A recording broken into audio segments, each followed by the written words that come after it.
as Michael suggested, I'm going to be sort of bringing it down a little bit of a level, focusing a little bit more on business and the role of business in the wellbeing economy. And I think before the Zoom function share screen was invented, I'm going to sort of do the old school version, because I'm going to be drawing on some elements from this, the business of wellbeing. It says a guide to the alternatives to business as usual. It was a piece of work that we put out earlier this year. And it's a curation of a lot of the fantastic solutions and social enterprises in there for businesses to think about or to consider if they're going to play an active role in a wellbeing economy. But sadly, Zoom does have that share screen function. So I too, like Michael, am going to be sharing a few slides, but I'll keep them as few as possible. So let's go to the more formal share screen. Let's see if we can find that. Great. Okay, I think you can see our big colorful circle. Yes? Good. Okay. So as Naomi said, I'm from the Wellbeing Economy Alliance. And for those of you who don't know, we all, as the acronym is handily titled, is a global collaboration of organizations, alliances, movements, and individuals working together to transform the economic system into one that delivers human and ecological well-being. It's global in nature, but it does have certain chapters in different countries, and it has a very vibrant Scottish chapter, We All Scotland. And our work basically forms around three key areas. We look to support the creation of new narratives, because without stories, we can't sort of change the economic system. But we look to couple that with the curation of knowledge. Important word there, curate, not create, because there's a lot of fantastic ideas and solutions out there. Our suggestion is that we need to sort of synthesize it and curate it and make it more accessible to decision makers, to make it easier for them to sort of step into a new paradigm, if you like. And taking both that narrative and that knowledge, we feed it up to sort of newly forming power bases. And one of those power bases is the WeGo partnership that we helped to catalyze, the Wellbeing Economy Governance Partnership, of which New Zealand, Scotland and Iceland, and now Wales, in fact, first three were the founding members. Wales just joined recently. And we look to sort of support them in their efforts. By no means do we believe that any of these countries are genuine well-being economies, but they are sort of indicating a desire to move in that direction. But as Michael said, it is a slippery term and can be co-opted, and we had some issues. We had some sort of positive things to say about the report, and we put out a comment on the report yesterday. But you know, there was continual talk of Scotland needs a resilient, robust economy with sort of good, healthy, sustainable economic growth. And our key sort of point to pick up there is that if it's truly a well-being economy, we would be agnostic in terms of how we view growth. Growth in certain areas is important. Growth inevitably will be required in areas of clean energy, but in other areas we may need to see degrowth. The point is that it's not all about growth. Growth needs to have a purpose if it is in service of the well-being of the economy, of society and nature. So anyway, just moving though on a little bit, the business of well-being. As I mentioned, it is quite a sort of a nebulous term, if you like. So hopefully this might help a little bit in terms of, if I can just move the slides forward, in terms of what the needs of a well-being economy are. And these were co-created by the these five needs were co-created by the multiple members of the Alliance over the past 12 months. The first one of them is an economy with fairness at its heart. So here we say justice in all its dimensions at the heart of economic systems, and the gap between richest and poorest greatly reduced. Now, how would that look in terms of a business and its role in supporting a well-being economy? Well, this is where you start to look at forms of equity and ownership. So straight off the bat, something like employee ownership models of business would be a good example, where you would have a format for organization where it is talking to this need of fairness. Secondly, dignity. Everyone has enough to live in comfort, safety, and happiness. Again, turning it into very practical terms for what a business can do to play its part in achieving this, one would be looking at commitments to job security, elimination of zero contract wages, and also a strong commitment to the living wage, for example. Thirdly, participation. Participation is crucial. In effect, citizens have been turned into consumers over the past 40 years with the neoliberal model, and that's sort of a passive sort of recipient, if you like, of the economy. Whereas now citizens need to be far more actively engaged in their communities and locally rooted economies. But again, from a business perspective, how might that look? Well, I think a good starting point would be looking at supply chains and looking for organizations to have balanced and values-based relationships with all of their stakeholders, much more so than perhaps exists in many businesses at the moment, where that relationship is based purely on financial and price terms. Fourthly, connection. So a sense of belonging and institutions that really do look to deliver the common good. From a business perspective, well, we're looking for connection between all stakeholders of an organization and their ultimate purpose. So a real alignment of corporate culture with purpose and collective values. Not really an issue for social enterprises, but sadly social enterprises is not the de facto model still. There are many models where there's a real discrepancy, a disconnect, if you like, between that purpose and what those who come to work for a business believe in. And finally, nature. Ultimately, it needs to support both societal well-being, but ecological well-being. This is really where we need to be, we need to be moving beyond the word sustainable. We need to be moving into the world of regenerative. We've done too much damage to the natural world. Any organization, any business should be looking to think how it can in fact look to try and restore and replenish and regenerate nature in its activities. We've got to absolutely shift away from that extractive model right to the other end of a regenerative model. So to help a little bit with what a well-being economy looks like, I think those are 5 quite useful needs. But if we move forward a little bit to how business and the economy is situated in the wider society, I think this diagram sort of sums it up quite nicely. I would suggest that the sort of current paradigm, or hopefully the paradigm that we're slowly leaving, is the one on the left, the downward arrow, where it is a model of pure extraction. We're taking from the planet, we're taking from society to feed the economy, which is ultimately in service of finance, which I'm sure most people on this call will agree is completely the wrong way around. In fact, it should be completely inverted. So the finance's role is to support an economy in service of society and the planet. Often business is talked about sort of in parallel, if you like, to the society and the planet. And we've got to get away from that feeling. We've really got to recognize and understand that business is an embedded part of the economy. It's not the only part of the economy. I'll pick up on that in the Q&As in terms of responses to the government report. But the economy in all its forms is genuinely a component of or providing for society and the planet. So, you know, we really look to flip around the way that economy is situated in that model. Now, I mentioned at the beginning when I was doing my old school share screen that I'll be drawing on some examples from the Business of Wellbeing guide that we put together last year. And the purpose of that guide was threefold.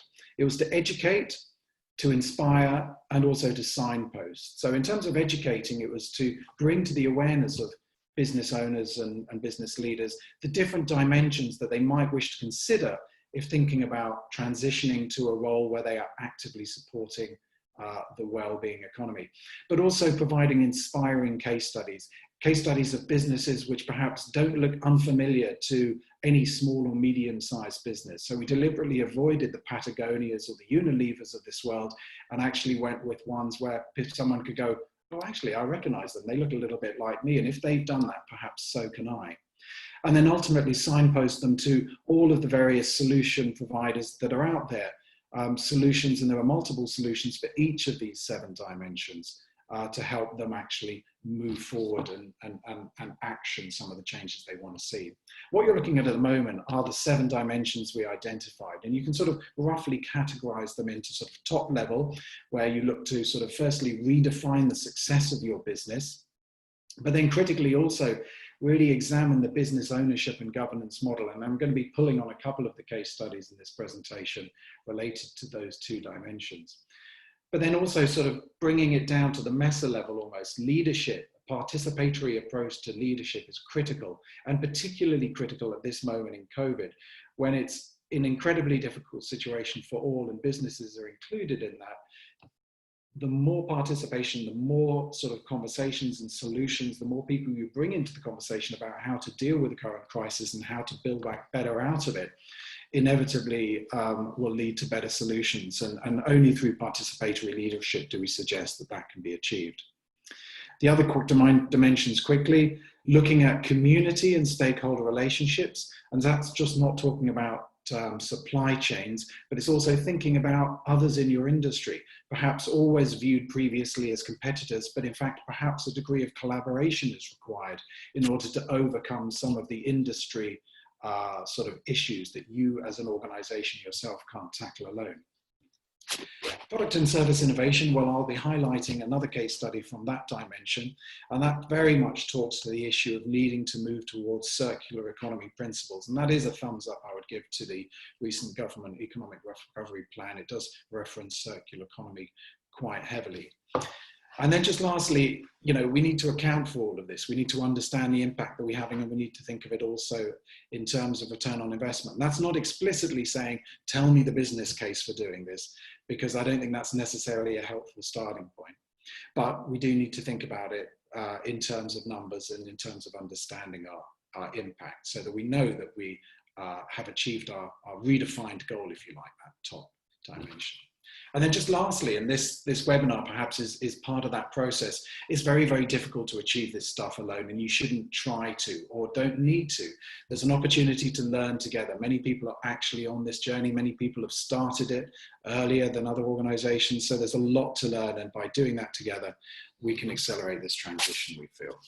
But as I said, I'm just going to focus for the rest of the presentation on 3 case studies, which I think are really inspiring and fantastic examples of organizations that genuinely are placing societal and ecological well-being at their heart. And the first one is one where you'd have to go to Panama to visit them, so maybe that's a nice excuse, although perhaps the carbon footprint maybe doesn't justify it.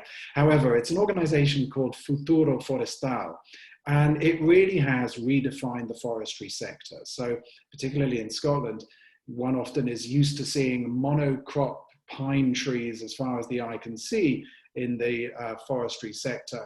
And if you ever sort of dive deep and walk in amongst those trees, you're not going to find an awful lot of biodiversity in there. Futuro Forestal's plan was to create a genuine functioning business with investment opportunities for long-term investors, but to recreate the diversity that existed in denuded lands in parts of Central America and bring biodiversity and a successful forestry business to life. And they started in the 1990s, and already their investors, the early investors, are starting to see a return because they are looking to harvest those forests.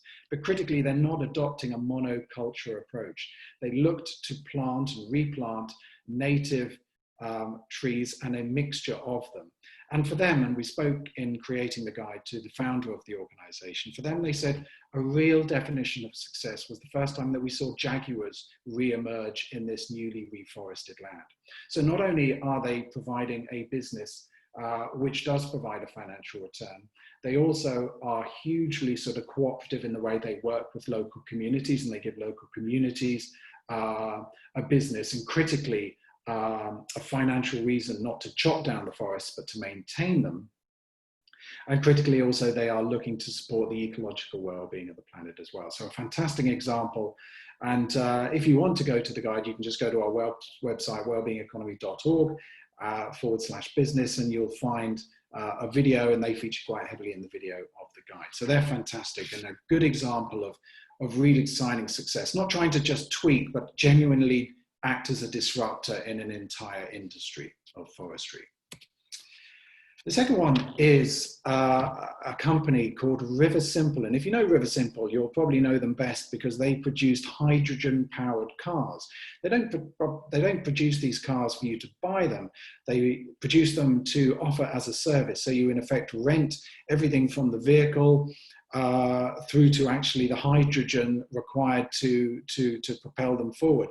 They have a very interesting model where you don't actually fill it up yourself or pay for that. In order to get a better bargaining price or a buying price for the hydrogen, you actually buy the purchase of the fuel in terms of the buying of the entire service. But that's not what I want to focus on with them. They've got a very innovative governance model here. And you can see that the business is recognizable. You'll see it on the bottom part of the diagram. All of the sort of traditional people you consider in a business, your commercial partners, your investors, your staff, but they also recognize that there are neighbors, users of the vehicle, and also the environment. But they didn't want them just to be sort of, in effect, sort of business stakeholders. They wanted them to be genuinely a part of their governance structure.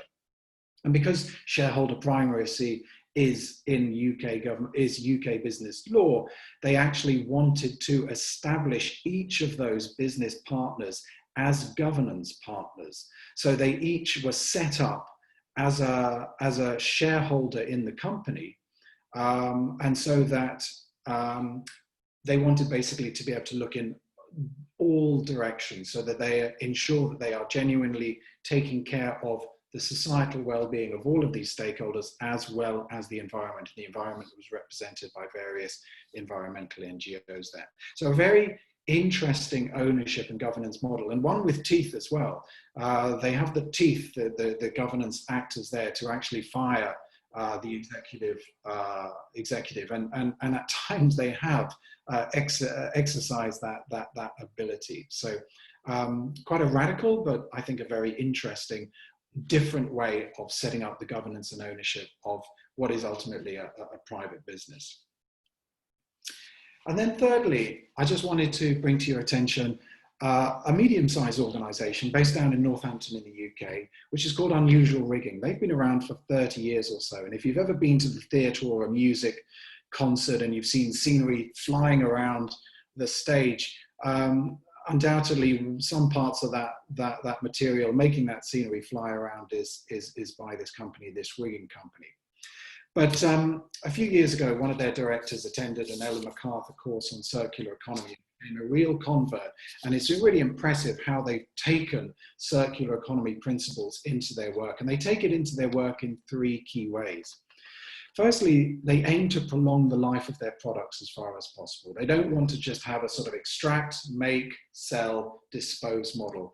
They want to retain ownership of that product, and therefore they want to prolong the life of it. So while they hire out their equipment to theatres or music events, they look to, they place sensors on their equipment so that they know how often it's being used, not just how long it's been with the client, but how often it's being used, and therefore when it is optimal to bring it back in order to repair and to maintain it. And through that, they've avoided a huge amount of steel going to landfill and the associated carbon emissions that comes with that. Secondly, they design their products specifically for disassembly and resource recovery. Okay, so they know that at some stage, the quality of their materials will not be fit to be able to continue in the form that it's being used in, but they want to be able to take them apart and reuse them in other ways to not just sort of destroy the value, which is in effect what happens with recycling. A huge amount of energy is used when we recycle things, break it down and build it back up. But if they can disassemble it and repurpose it with minimal sort of recycling required, then that is also very much attuned to working with nature as opposed to against it. And thirdly, I mentioned there at the beginning, prolonging the life of their products. They retain the ownership of it. They've really tried to move away from selling products to selling services. So their clients rent or hire or buy the service, but they, Unusual Rigging, retain the ownership of it, which gives them the incentive to actually prolong the lifespan of it and also create cost models which make it competitive for the client. So just some really inspiring examples, all available in the Wellbeing Guide. And social enterprises, as I said, is certainly one of those solutions. It's not the only format or solution out there, but just some good examples of how businesses can play a role in a well-being economy. And I'll just leave it at that for now.